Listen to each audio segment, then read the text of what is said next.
কয়েকজন মুক্তিযোদ্ধা, বীর মুক্তিযোদ্ধা বিরোধী দলে আছে। আপনি নিজেই স্বীকৃতি দিয়েছেন কয়েকজন মুক্তিযোদ্ধা আছে। মুক্তিযুদ্ধের ইতিহাসের ভিত্তিতে জাতিকে আর বিভক্ত না করি। মাননীয় স্বরাষ্ট্রমন্ত্রী, আপনি কিসের উপরে, এই বক্তব্যের উপরে বলবেন? স্পিকার, আমি কোনো উত্তেজনা সৃষ্টি করব না, জি বলেন। সংসদের স্বার্থেই বলি। আমি বুঝতে পারছি মানে স্পিকার আপনি কেন ভয় পাচ্ছেন দিতে। আপনাকে ধন্যবাদ।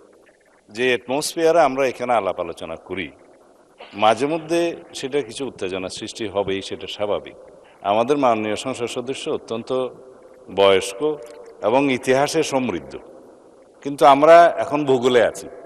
আমরা বেশি ইতিহাস চর্চা করতে গেলে মাঝে মধ্যে কিছু ব্যত্যয় হবে। মানে স্পিকার, আপনি স্বাধীনতা যুদ্ধের একজন বটবৃক্ষ, তিনিও একজন মুক্তিযোদ্ধা। আমার মাঝে মধ্যে শুনতে ভালো লাগে যখন মাননীয় বিরোধী দলীয় নেতা বলেন যে তিনি শহীদ পরিবারের সন্তান। আমরা এটাকে ধারণ করি।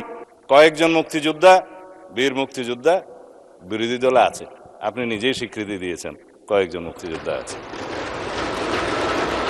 আমরা এখানে যখন জাতীয় মুক্তিযোদ্ধা কাউন্সিলের বিলটা পাশ করি, আপনার নিশ্চয়ই স্মরণে আছে বিরোধী দল কিন্তু ওয়াকআউট করে নাই, এখানেই ছিল।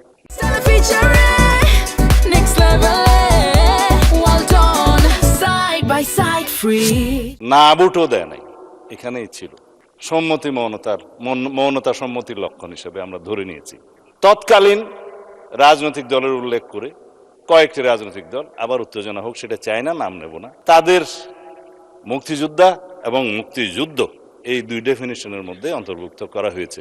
তারা তো সেটা স্বীকৃতি দিয়েছেন মাননীয় স্পিকার, আমরা ওখানেই থাকি। সুতরাং নতুন করে আমার মনে হয় যে মুক্তিযুদ্ধের ইতিহাসের ভিত্তিতে জাতিকে আর বিভক্ত না করি।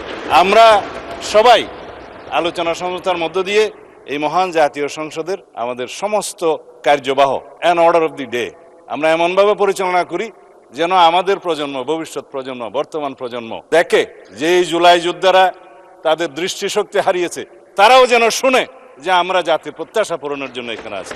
ধন্যবাদ মাননীয় স্পিকার। ধন্যবাদ মাননীয় স্বরাষ্ট্রমন্ত্রী।